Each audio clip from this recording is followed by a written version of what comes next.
Olá, 15 de abril de 2019, as principais notícias dessa segunda-feira você confere agora aqui no Bom Dia Maranhão. Vão ser sepultados em Pinheiro corpos de família que morreu em desabamento de prédios no Rio de Janeiro.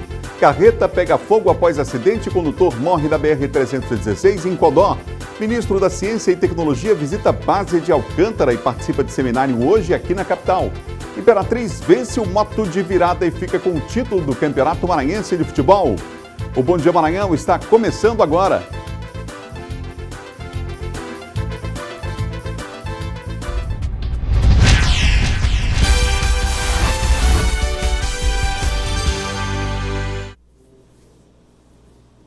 Um ótimo dia, uma boa segunda-feira para você que nos acompanha em todo o estado aqui pela TV Difusora. Estamos começando o nosso Bom Dia Maranhão. Os amigos do interior do estado, um abraço, obrigado pela sintonia aqui na Difusora. A nossa equipe está reunida para levar o melhor da informação a você, para você começar a semana logo bem informado. Já já Silvão Alves faz um balanço das principais ocorrências na área de segurança. Tem Diogo Coutrin falando de política também. O PCdoB já aponta aí 3 possíveis candidatos à prefeitura da capital. Esse é um dos destaques de Diogo Coutrin no quadro de política. E a gente, claro, vai falar de esporte também. Parabéns aos torcedores do Cavalo de Aço Imperatriz, que conquistou de virada o título no finalzinho do jogo aqui na capital maranhense, calando o Estádio Castelão. Essa foi a realidade, a nossa equipe foi lá, vai mostrar daqui a pouco para você as imagens desse jogão de bola, um jogo emocionante, que entrou para a história, claro, pelas características do jogo, por fora de casa o Imperatriz conseguir esse importante resultado. Final de semana inteiro foi de festa lá na Imperatriz, na segunda maior cidade do estado, aí na região tocantina. Parabéns mais uma vez aos torcedores do Cavalo de Aço, o time mostrou realmente garra, disposição, enfim, se aproveitou da oportunidade lá no finalzinho do jogo, né, e conquistou então a vitória e merecidamente o título. Foram as 2 melhores equipes da competição que acabaram se enfrentando aí na final do estadual. Daqui a pouquinho a gente vai falar de esporte. Vão ser sepultados em Pinheiro os corpos da família que morreu no desabamento de 2 prédios na zona oeste do Rio de Janeiro. A família tenta trazer os corpos, familiares tentam trazer os corpos dessas pessoas aqui para o estado do Maranhão. Emocionada, Dona Macira descreve Hilton, o filho que ela perdeu em um desmoronamento na última sexta-feira no Morro da Muzema, na zona oeste do Rio de Janeiro. Já foram confirmados 9 mortes e 15 desaparecidos. Entre os corpos estavam Hilton Humberto, Maria do Nazaré e Hilton Guilherme. Dona Macira perdeu o filho, a nora e o neto. A dificuldade levou meu filho atrás de serviço, de vida para a família dele e para a gente também, que ele era um filho que não trabalhava só para ele, era para a família dele toda, do lado dos Ibanda. E aqui não tem um emprego. E hoje ele tinha a profissão dele, já trabalhava por ele mesmo. Hilton Humberto, assim como milhares de maranhenses, saiu da sua terra natal em busca de uma vida melhor. Ele só não esperava ser surpreendido por essa fatalidade. Da família que saiu do Maranhão para tentar uma vida melhor, ficou Isabelle. Segundo a avó paterna, ela deve voltar para o Maranhão. Ela vai ficar com os avós. É eu, a mãe da Maria e os tios e mais alguém que dá atenção na menina, que a família é grande. Há 13 anos, Hilton morava no Rio. Primeiro ele foi, em seguida veio buscar a mulher e o filho Hilton Guilherme. Isabelle nasceu no Rio de Janeiro. A família espera com ansiedade o corpo de Hilton, Maria do Nazaré e Hilton Guilherme. Ele vai trazer para cá e sepultar na Santana, aquele cemitério da Santana que fala. É assim que vai ser, todo mundo. Os familiares seguem aflitos. O IML do Rio de Janeiro ainda não liberou os corpos. Nesta segunda-feira vai ser realizado um teste de DNA para ter a confirmação se de fato o corpo é de Hilton Humberto, para que possa ser liberado para o sepultamento. Tragédia lamentável, não é? A única sobrevivente da família foi Isabelle, de 4 anos. Subiu para 10 o número de mortos até agora no desmoronamento. No fim da noite de ontem, os bombeiros encontraram o corpo de uma mulher ainda não identificada. Os bombeiros trabalham agora com a possibilidade de 14 desaparecidos no local dos escombros. Olha, o motorista morreu depois de um grave acidente na BR-316 em Codó. A carreta que ele dirigia bateu e em seguida o veículo pegou fogo. Quem tem os detalhes é o Eduardo Ericeira, que está com a gente ao vivo aqui no Bom Dia. Eduardo, um acidente grave aí, ali no chamado 17, não é isso? Olá, muito bom dia, Adalberto. Bom dia a todos que acompanham o Bom Dia Maranhão. Uma ótima semana a todos. Pois é, Adalberto, uma notícia lamentável. Foi um acidente que resultou em uma morte. Esse acidente aconteceu na BR-316, lá no município de Codó, exatamente sobre a ponte do posto fiscal, lá no município de Codó, no quilômetro 17 da BR-316. Foi um acidente com um caminhão cegonha em que o motorista acabou morrendo.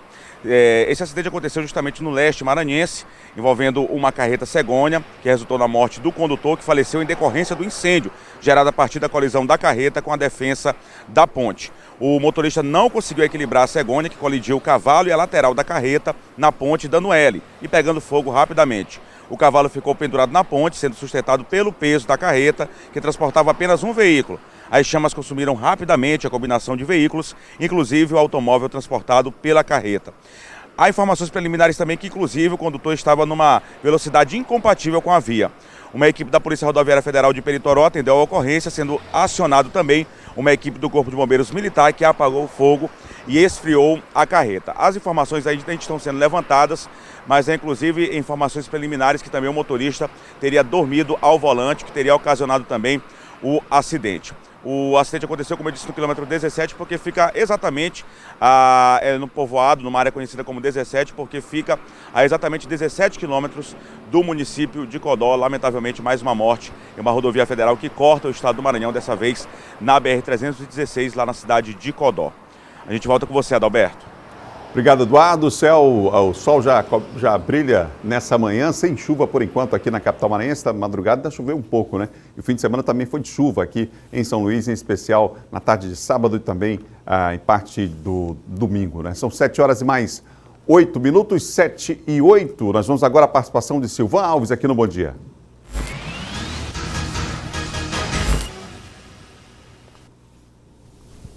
Silvan, que apresentou agora há pouco o Bandeira 2. Silvan, bom dia para você. Boa semana, Silvan. Bom dia, Adalberto. Bom dia a todos. Vamos começar falando dessa operação lá em Alto Alegre, do Pindaré? A Polícia Civil, através da Delegacia Regional lá de Santo Inês, acabou conseguindo apreender 66 quilos de maconha, né, com um casal lá no povoado Mineirinho, que fica na região lá de Alto Alegre do Pindaré.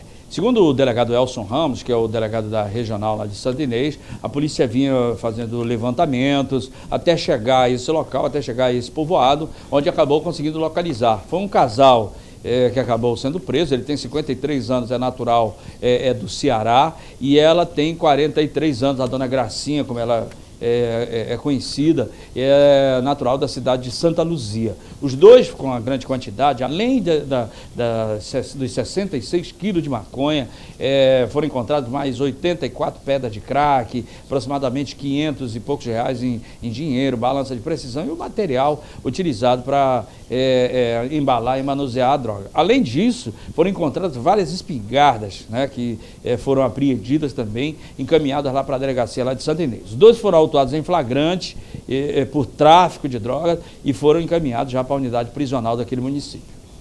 Silvan, nós tivemos um caso aí de apreensão de drogas, dessa vez num ônibus de Imperatriz para São Luís, Silvan? Exato. O que chama a atenção, Adalberto, é que mais uma vez a acusada, ela estava com um bebê de colo, uma criança de 11 meses, né?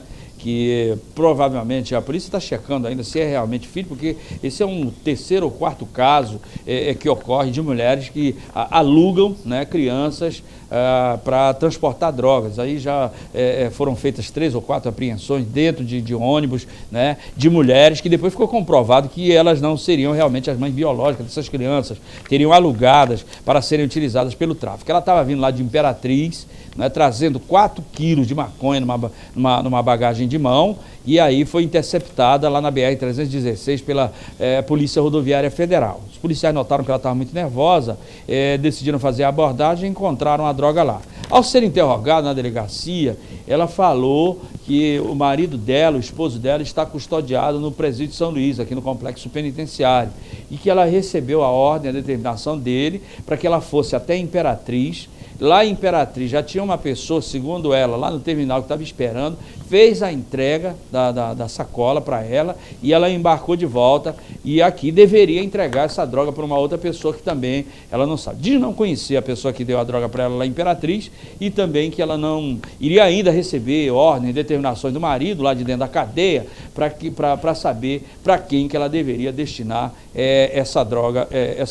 Lembrando, Adalberto, só que na semana passada, na operação Alvo Certo, deflagrada pela polícia, descobriu que os presos, apesar do bloqueador que foi instalado no complexo penitenciário de Pedrinha, os presos de lá, inclusive foram 5 presos autuados em flagrante, porque eles continuam comandando crime, inclusive tráfico de drogas, assassinato lá de dentro, através da utilização do pombo-correio, que é o recado dado pelas esposas, trazido pelas esposas, ou até mesmo por advogados, como já tem 3 advogados sendo investigados aqui pela Polícia Civil. Obrigado, Silvan. Boa semana. Ok, boa semana, bom dia. Silvan Alves apresentou agora há pouco. O Bandeira 2 participa aqui do nosso Bom Dia. São 7 horas e mais 12 minutos, 7h12, não perca a hora. Vamos agora à Imperatriz, lá na região tocantina. Luiz Carlos Lima atualizando a gente com as principais informações. Bom dia, Luiz. Oi, Adalberto, bom dia para você também, bom dia a todos que nos acompanham. A gente começa a participação falando que a Secretaria de Estado da Cultura abriu edital para o credenciamento de artistas que queiram participar da programação do São João do Maranhão 2019 aqui em Imperatriz. O edital de credenciamento foi lançado. A programação cultural para o mês de junho está garantida no São João do Maranhão deste ano. Os artistas vão se credenciar a partir do dia 24 para que essa programação do governo do estado que vai acontecer em São Luís e também em Imperatriz, esses artistas possam participar. Serão contemplados 412 artistas, entre apresentações individuais ou em grupo. Isso significa a representação cultural de 7 categorias. Entre vários tópicos e anexos, o documento dá ênfase ao formulário de inscrição e ao portfólio do grupo ou do artista solo. Fica bem mais fácil, né? Participar, a estar provando que existe o grupo.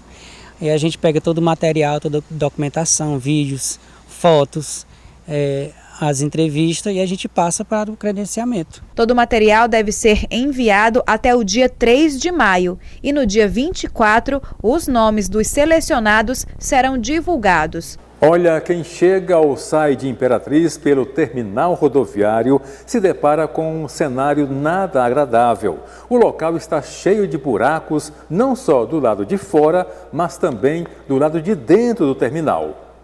Os buracos estão na avenida que liga a BR-010 ao terminal rodoviário de Imperatriz, na entrada e no acesso aos estacionamentos, e aumentam a cada nova chuva.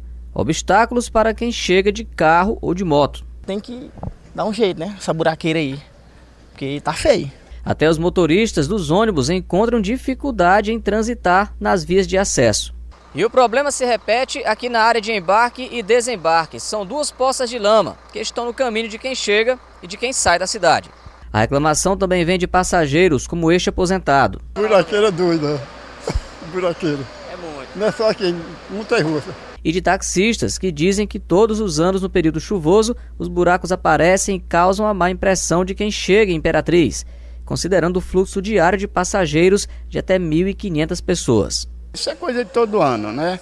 Acompanha a administração pequena, então deixa com que o buraco engula ela. A Secretaria de Estado da Infraestrutura informou que, ao tomar conhecimento da situação, realizou o levantamento das demandas que serão resolvidas assim que o volume de chuvas diminuir aqui na região. Eram essas as informações aqui da região tocantina. Adalberto, eu entro de férias agora e retorno em 2 semanas.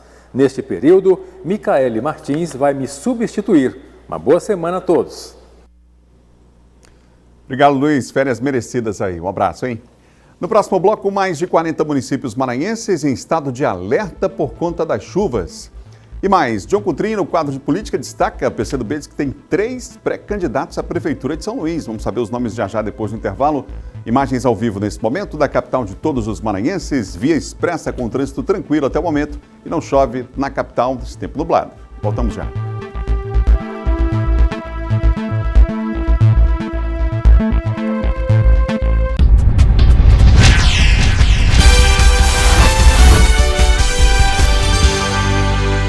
Dezenas de municípios maranhenses estão em estado de alerta por conta das fortes chuvas Quem tem os detalhes é Eduardo Ericeira, atualizando para a gente os números, inclusive em relação ao próprio governo federal, até porque precisa um reconhecimento do governo federal também em relação a esses municípios para receber verba do governo federal. Enfim, tem uma série de aspectos relacionados a esse tema. Eduardo Ericeira, vários municípios, é a situação preocupante aí com essa chuva forte, né? Pois é, Adalberto, a gente tem os números atualizados das chuvas, essa questão dos municípios que estão sendo atingidos com as chuvas aqui no estado do Maranhão. Os números atualizados são os municípios atendidos já com registro, somam 17, já as cidades sem registro continuam na marca dos 24, porém estão sendo acompanhados pela Defesa Civil Estadual, o Corpo de Bombeiros neste caso. Somando todos os municípios, são 41 que decretaram estado de emergência, somente 2 até agora tiveram os decretos de situação de emergência homologados pelo governo do estado. A Defesa Civil Nacional reconheceu a situação de emergência sumariamente, carece os municípios comprovarem ainda com a documentação em apenas 8 cidades maranhenses. A gente lembra que a situação é de calamidade, é uma situação difícil, complicada, por conta das chuvas que caem sobre o estado do Maranhão. São mais de 200 mil pessoas, essa pelo menos é a expectativa aí, segundo o último levantamento, que estão sendo atingidas de alguma forma por conta das chuvas. O monitoramento é feito em pelo menos 150 mil pessoas que foram atingidas, perderam as casas, estão desalojadas, foram atingidas de alguma forma por conta das chuvas. Nesse final de semana, a gente conversou sobre essa situação aqui do estado do Maranhão com o governador Flávio Dino. Vamos ouvir o que ele disse. Nós temos nesse momento obras emergenciais. Nós estamos nesse momento com 40 equipes de pavimentação atuando em todas as regiões, exatamente para minimizar os danos que são próprios dessa época em todo o país. Nós temos assistido pela televisão cenas até piores, infelizmente, lamentavelmente, e nós estamos fazendo aqui o máximo. Com a ajuda do Corpo de Bombeiros, do nosso Corpo de Bombeiros, das nossas secretarias de Estado, procurando apoiar as prefeituras com ações de infraestrutura, mas também ações sociais, ações assistenciais, e esse trabalho vai continuar durante esse período. Passado esse período, esse momento mais agudo de chuvas, aí nós teremos as condições de fazer as reparações definitivas. O foco principal neste ano do governo do estado são as MAs, as estradas estaduais. Tá, então, Adalberto, o governador falando que essa questão da infraestrutura é um problema principal, a gente sabe, nas MAs muito prejudicadas, BRs também, as rodovias estaduais e federais muito prejudicadas por conta das chuvas. Prioridade após o período chuvoso, com as chuvas fica muito complicada essa situação. A gente sabe que tem chovido não só no Maranhão, mas em todo o país, e as estradas têm sofrido os impactos negativos por conta das chuvas. Prioridade da infraestrutura assim que o período de estiagem chegar aqui no estado do Maranhão, nessa parte norte do país, aqui no estado do Maranhão, neste caso, tanto aqui na Grande Ilha, reforço nas MAs, quanto as que cortam o interior do estado do Maranhão, e o planejamento já está sendo feito, segundo declarou o próprio governador Flávio Dino. A gente volta com você, Adalberto. Obrigado, Eduardo, pelas informações. Está aí, Eduardo, atualizando os números em relação à chuva aqui no Maranhão, ouvindo o próprio governador do estado também. E olha, a SEMAR informa que equipes de plantão atenderam domingo a ocorrência envolvendo a queda de postes por erosão do solo aqui na capital. Ao todo foram 8 postes danificados na rua Correia Lima, ao lado da sede do Sampaio Correia, no bairro do Turu. A situação, a SEMAR diz que equipes de plantão trabalharam no final de semana, foram mobilizadas, isolaram a área, desligaram a rede de energia também para a segurança da população, e a situação lá é complexa. Por isso é que ainda, por conta da estabilidade do solo, o trabalho ainda vai levar um tempo maior para a conclusão. Essa informação da SEMAR, assessoria de imprensa, informando. Situação aí relacionada a postes danificados por erosão do solo aqui na capital. Muita chuva, não é? Confira agora a previsão do tempo. Aqui em São Luís, também no interior do estado, vamos conferir primeiro 3 cidades em São Luís. Hoje, sol com muitas nuvens durante o dia. Períodos de nublado com chuva a qualquer hora. Mínima de 23, a máxima 29 graus. Lá em Imperatriz, na região Tocantina, sol com algumas nuvens, chove rápido também durante o dia e à noite. Mínima de 22, máxima aumenta um pouco mais, 32 graus. Em Caxias vai subir mais ainda. A mínima vai para 23, a máxima 32 graus em Caxias. Sol com algumas nuvens, chove rápido durante o dia e à noite. Agora vamos para mais 3 cidades. Bacabal hoje com chuva forte de manhã, aberturas de sol à tarde e pancadas de chuva que vão até o horário da noite. Mínima de 22, máxima de 30 em Bacabal. Em Balsas, sol com algumas nuvens, chove rápido durante o dia e à noite. Mínima de 22, máxima de 31 graus. Lá em Barra do Corda, sol com algumas nuvens, chove rápido durante o dia e a noite, mínima de 23, máxima de 32 graus. Informações do Laboratório de Meteorologia, o Labnet, Núcleo Geoambiental da UEMA, parceiro aqui do Sistema Difusora de Comunicação. Agora veja como fica a tábua de marés. Primeira maré alta, às 3h34 da madrugada, já aconteceu com 4,8 metros. Às 9h56, maré baixa com 1,3 metros. 15 horas e 58 minutos, maré alta 5,1 metro e às 22 horas e 8 minutos, 0,8 metros. Aí, portanto, a tábua de marés para esta segunda-feira. Vamos agora falar de política. A participação aqui é de John Coutrin.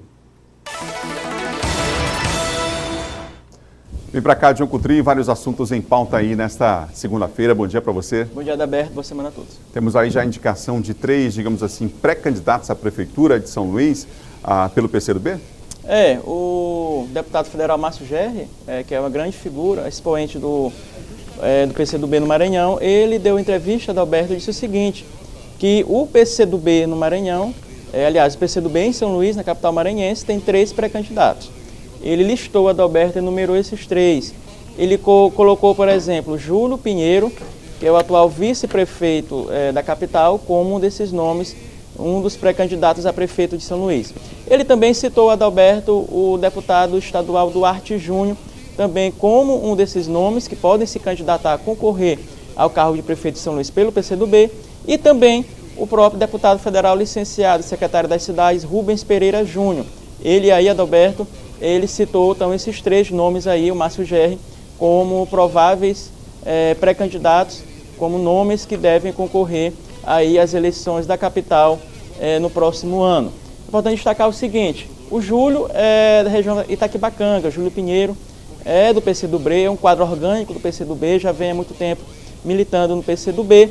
É claro que falta ainda a ele mais lastro político e também mais lastro em relação às comunidades de São Luís. Mas já é um nome conhecido principalmente dos professores. Nós temos o Duarte Júnior, que é um nome que tem um nome muito popular nas redes sociais, Adalberto.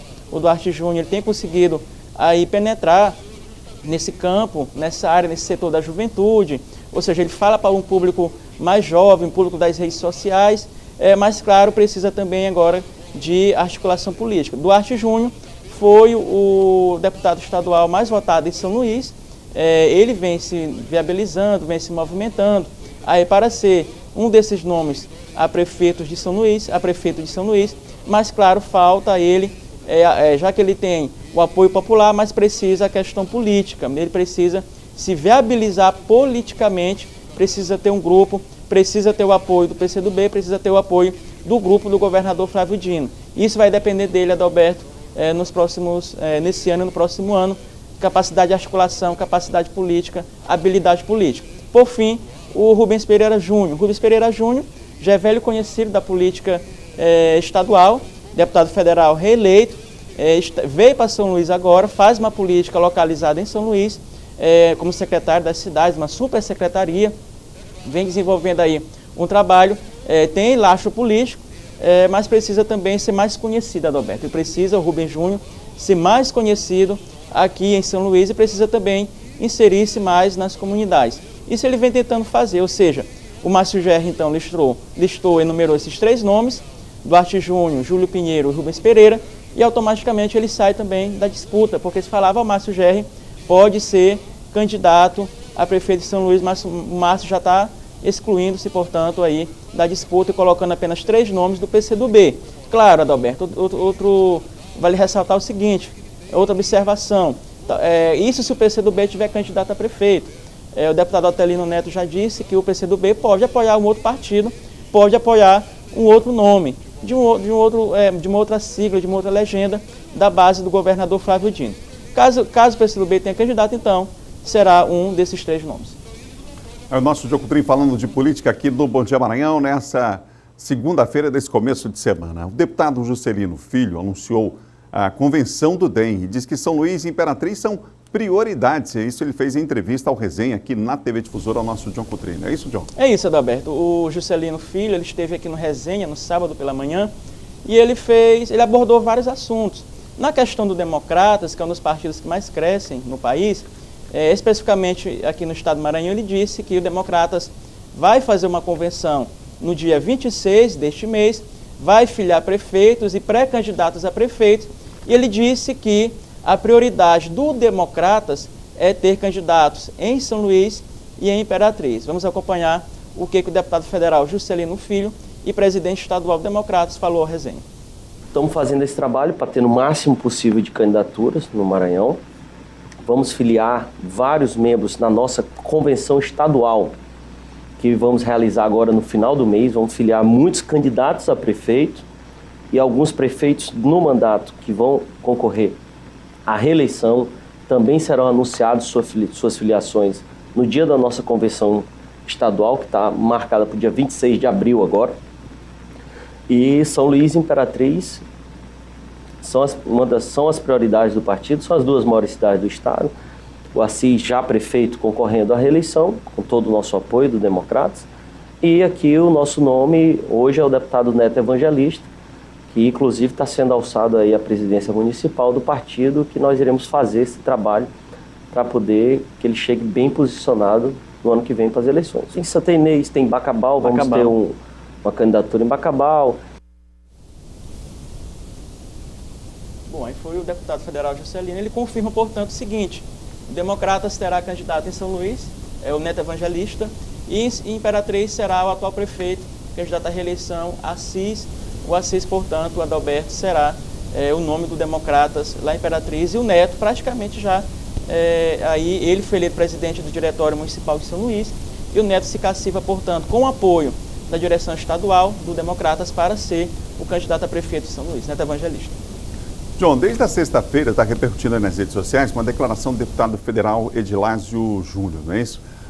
Explica para a gente o que está acontecendo, porque de fato isso partiu a partir da ideia de um projeto de criação de um terminal ali naquela área, para facilitar inclusive a viagem de quem está na Baixada Maranhense, de quem vai daqui para lá e de quem vem de lá para cá, um terminal que seria construído ali no bairro da Ponta da Areia, né? E parece que o deputado ficou meio insatisfeito em relação à criação de um pier, de um terminal ali naquela área, foi isso? Foi isso. O deputado federal Edilásio Júnior fez essas declarações, Adalberto, numa reunião que aconteceu ali com moradores da Península da Ponta da Areia. Para quem não sabe, quem não mora em São Luís, é um bairro nobre da capital maranhense. E durante essa reunião ele falou que a construção desse terminal portuário hídrico ali na Península da Ponta da Areia poderia atrair a classe C, já que quem mora lá é a elite de São Luís, e poderia acabar atraindo a classe C, a classe D, ou seja, porque ali seria instalado esse terminal portuário e facilitaria a ida de moradores de São Luís para a Baixada Maranhense. Porque encurta, Adalberto, a construção desses dois terminais encurta aí em mais de 200 quilômetros, porque seria uma ligação com Alcântara. Facilitaria muito essa interligação com a Baixada Maranhense. Ele disse o seguinte: bom, isso atrairia vans, carrinhos, vendedores ambulantes, ou seja, tudo para lá, por conta desse fluxo que aumentaria de moradores em direção à Baixada Maranhense. E é claro, isso repercutiu muito mal, Adalberto, porque não pode haver essa segregação. Não é uma área privada, não é um condomínio privado, ali é de posse de todos. E por conta disso, o deputado vem apanhando muito nas redes sociais. Ele tentou se explicar, disse que não era isso, mas foi até marcado um ato neste domingo, lá na Península, sobre essas declarações do deputado Edilásio Júnior. Nossa equipe acompanhou, inclusive vamos ver a reportagem do Eduardo Ericeira sobre esse ato que aconteceu ontem lá na Península. Um espaço de lazer muito visitado todos os dias por turistas e pessoas que vivem na capital. Um dos mais belos cartões postais de São Luís. Nos fins de semana cresce a movimentação. Famílias, pessoas de todas as idades. Um espaço público e que foi ocupado neste final de semana como forma de protesto. Dezenas de pessoas se reuniram para manifestar a indignação contra um discurso dado pelo deputado federal maranhense Edilásio Júnior. Em reunião em uma casa de eventos na Península, com moradores da área, o parlamentar declarou que a construção de um terminal aquaviário no local seria para agregar pessoas da classe C. Para as pessoas que realizaram o protesto, uma fala preconceituosa. Não nos agrada a ideia de ter um deputado que está aí dizendo que tal área da cidade é para um X público. A gente está aqui para discutir o uso do espaço público por todos. Não dá para a gente naturalizar determinados discursos que ele está carregado aí de muito racismo, sobretudo, né? Quando fala sobre o pobre, sobre o negro, sobre quem está ali frequentando. O protesto foi idealizado por vários grupos que se sentiram incomodados com a declaração do deputado. União Brasileira de Mulheres, União da Juventude Socialista, Coletivo de Mulheres do Maranhão e Grêmio Estudantil do Instituto Federal do Maranhão. Quando a gente observa esse tipo de discurso vindo de um deputado, é horrível. E aí a gente está aqui justamente para protestar contra isso, contra esse discurso. O deputado Edilásio não deveria ter tido esse tipo de comportamento em classificar as pessoas como classe C. E aí a gente não entende também por que esse preconceito. Nós recebemos isso de uma forma preconceituosa, uma forma racista. O projeto do governo do estado prevê a construção de um terminal aquaviário na área da península. O governador Flávio Dino se manifestou por meio de redes sociais sobre a declaração do deputado Edilásio Júnior. Além de fazer publicação falando sobre o cais que será construído na capital, Dino também reafirmou a relevância do cais turístico que será entregue em Alcântara. Não foi a primeira vez que Edilásio Júnior se envolveu em polêmica a partir dos seus discursos. Em 2017, quando deputado estadual, Edilásio criticou a implantação do espaço Ninar, na então Casa de Veraneio. Na oportunidade, mais uma vez, o deputado fez referência à questão social e financeira. Outra indignação por parte das pessoas que visitam e trabalham aqui na área do Espigão foi o fim dos eventos que aconteciam nos finais de semana.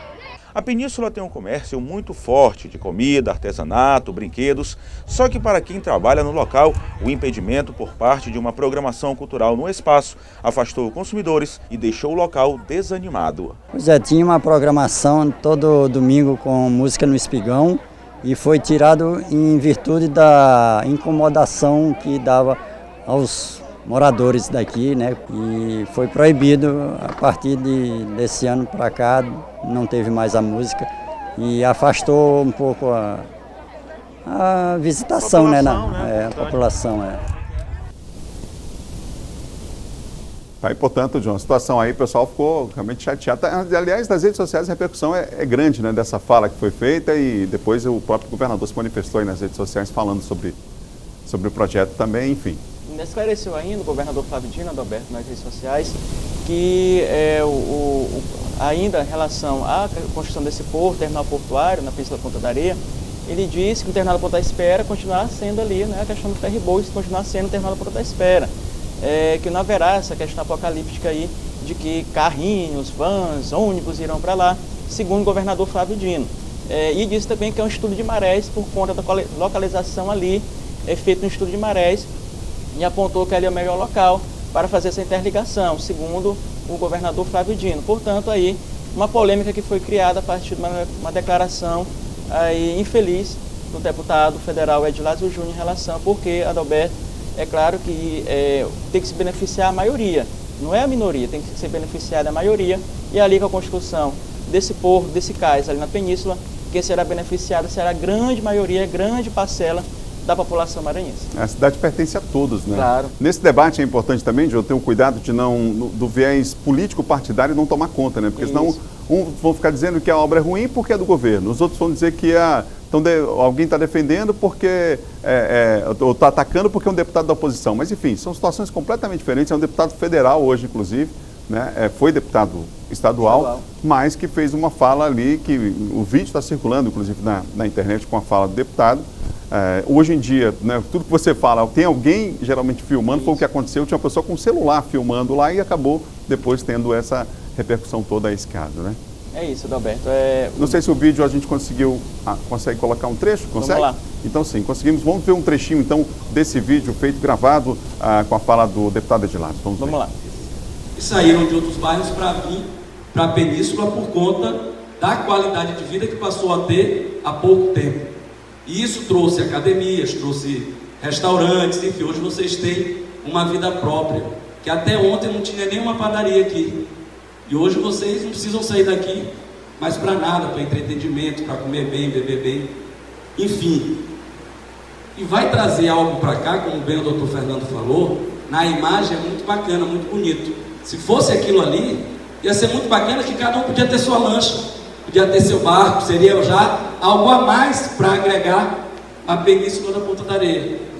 Mas que de fato, o que vai trazer, e o público que vai vir para cá, é o público que não tem nada a ver com vocês, que não tem nada a ver com a gente, e sem desmerecer, que não entendam mal. Mas o que vai vir para cá é o público ser. Não adianta falar de turismo que não tem turista. Basta ver ali no Portinho. Quantos turistas vão por dia para Alcântara e voltam? Vai se tornar, na verdade, esse cais, uma alternativa para a Baixada Maranhense. Por exemplo, a babá do meu filho é de São Bento. Quando ela vai para São Bento, ela pega a van, vai pro terminal lá do Cujupe, lá do Ponto da Madeira, para ir para o Cujupe, lá para o ferryboat. Lá pega a outra van e vai para São Bento. Ela vai ter uma alternativa de chegar agora do outro lado da Bahia em 45 minutos, ao invés de 1h30, 2 horas, 3 horas de relógio. Então, vai ser muito mais cômodo para essas pessoas irem para a Baixada Maranhense, quem está lá vindo para cá, por esse ponto aqui, do que por lá. E o que vai vir para cá? Vai vir os carrinhos, vai vir mototáxi. É interessante lembrar que o próprio deputado fala dos benefícios para a comunidade, né, da Baixada, mas reconhece, mas não aceita exatamente por conta desse público, como ele diz aí na fala. Provavelmente hoje, segunda-feira, à tarde, teremos sessão na Assembleia Legislativa, deve repercutir, que pede ser um deputado federal, mas na Assembleia provavelmente vão repercutir, inclusive, esse discurso aí, né, John? É isso, Adalberto. O próprio deputado reconhece na fala, uma pessoa muito próxima a ele, inclusive, reconhece que acabar facilitando a ida, né, dessa pessoa próxima a ele para a Baixada Maranhense. Portanto, o deputado reconhece que é um benefício para a população.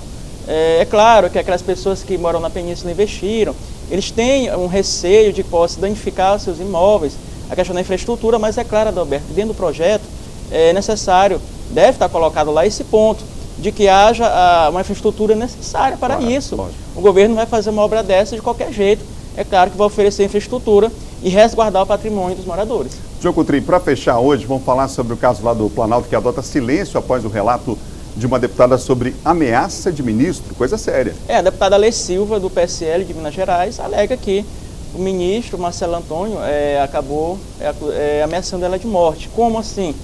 Segundo ela, não foi diretamente, foi através, Adalberto, de um interlocutor que teria ido até ela e relatado essas ameaças do ministro do Turismo, então o deputado federal eleito por Minas Gerais, Marcelo Álvaro Antônio, de que ele ficou muito irritado, ficou com ódio dela, porque ela levou à tona aquele caso dos laranjas, lá de Minas Gerais, laranjas do PSL, laranjas de candidatura do PSL. E teria aí o ministro sendo envolvido nisso, ele estaria envolvido nisso, e acabou repercutindo ao ponto de ameaçar, Adalberto, o cargo dele como ministro do Turismo. Então, a deputada ligou para pessoas próximas, chorando, alegando que recebeu essa ameaça de morte do ministro.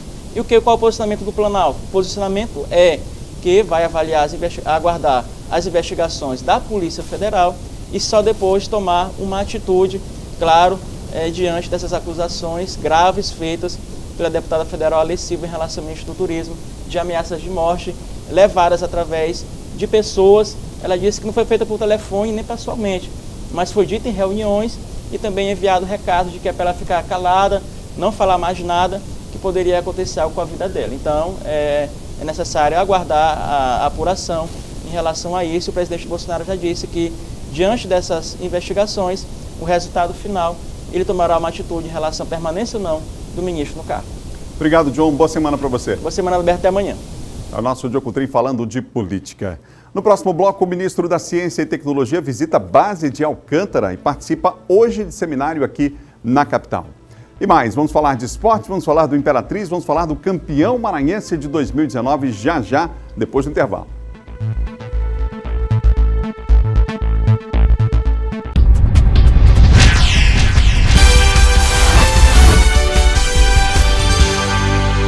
Sete horas e mais 46 minutos, não perca a hora, 7h46 agora.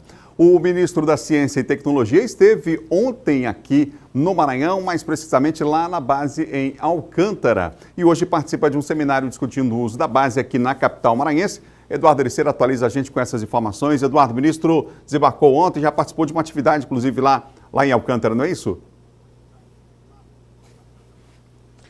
Adalberto, a gente fala aqui ao vivo do Centro de Convenções, onde daqui a pouco vai acontecer esse seminário com a participação do ministro de Ciências e Tecnologia, o Marcos Pontes, também com a presença do governador Flávio Dino, várias autoridades políticas. Por aqui já está tudo organizado, os seguranças já se encontram aqui, aguardando a chegada da comitiva, que daqui a pouco acontece. O evento está previsto para acontecer a abertura às 8h30 da manhã aqui no Centro de Convenções, como eu disse, com a presença de várias autoridades. Esse seminário que está sendo organizado pelo secretário de Ciências e Tecnologia, por meio da Secretaria de Ciência e Tecnologia, claro, compondo toda a equipe de governo do Estado, o secretário Davi Teles. Quem deve prestar esclarecimentos aqui, tirar dúvidas, fazer pronunciamentos aqui, além do governador Flávio Dino e do ministro de Ciência e Tecnologia, Marcos Pontes, também o reitor do IFMA também deve falar neste evento, e também o diretor do Centro de Lançamento de Alcântara, está prevista também a participação dele.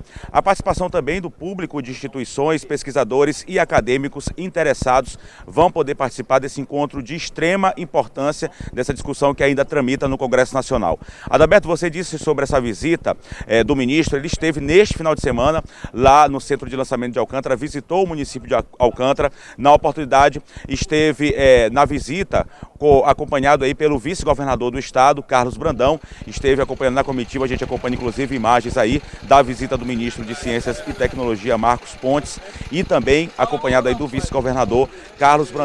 Hoje ele estará com o governador aqui na capital São Luís, mas na oportunidade ele já pôde observar, fez aí uma visita em loco, pôde acompanhar toda a estrutura do Centro de Lançamento de Alcântara, pôde acompanhar como é que está esta estrutura.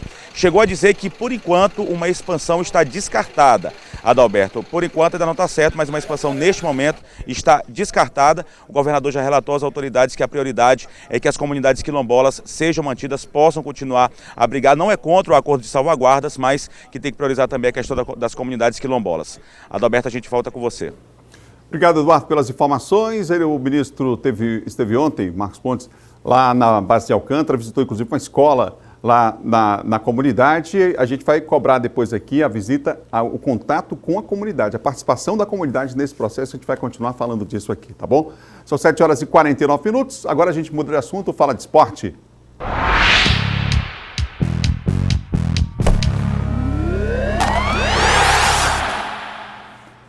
O Imperatriz, o cavalo de aço, é o campeão maranhense de 2019. A conquista foi histórica aqui na capital maranhense, no finalzinho do jogo e de virada, calando o Castelão. Hugo Viegas.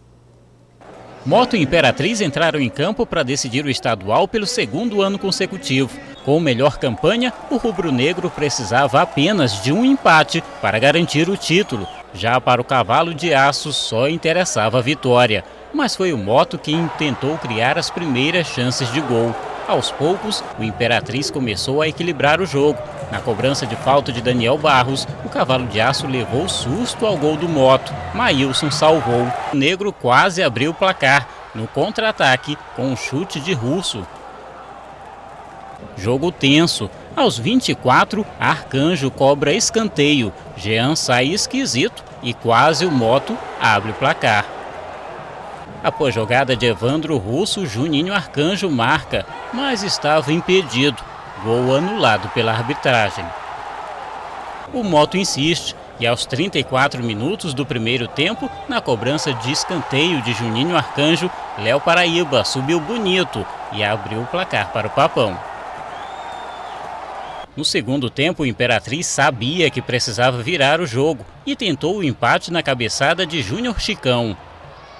Mas o empate só saiu mesmo aos 9 minutos da segunda etapa, após a cobrança de escanteio curta de Daniel Barros. A defesa do Moto bobeou e Tibiri marcou de cabeça. Aos 20 minutos, Gilcinho é derrubado na área. Pênalti para o Moto. Matheus Mendes, com personalidade, cobrou e colocou o Moto na frente novamente. Mas não demorou muito para o cavalo de aço reagir. Aos 22 minutos do segundo tempo, Lucas Campos empatou novamente. Moto quase marca o terceiro, mas não passou pelo goleiro Jean. Pedro Dias ainda deu esse chute para fora. Lá e cá, o Imperatriz também arriscava. E já nos acréscimos, conseguiu a virada. Aos 47 minutos, Adalto marcou o terceiro do Cavalo de Aço. Imperatriz, campeão maranhense 2019. O terceiro título estadual. A tristeza ela é imensa, mas temos que levantar a cabeça. Nossa carreira, as vitórias e as derrotas elas estão lado a lado e hoje a derrota passou na frente da vitória. Empenho de todo mundo, ninguém desistiu, o jogador sentindo, dando cãibra, jogando no sacrifício, tomando injeção, vindo para saber se não ia jogar ou se não jogava. Então isso aí só nos dá mais um gosto melhor na conquista. O grupo teve força de correr atrás, de acreditar, de buscar o empate, buscar a virada. Então isso aí é que coroou um título da importância como esse aí que o Imperatriz conquistou hoje. Nós viemos para cá, pegamos 12 horas de viagem, mas com o pensamento positivo de que nós íamos voltar com essas 12 horas alegres. Então foi feito, foi cumprida a vontade de Deus. E toda a honra e toda a glória é sempre dele.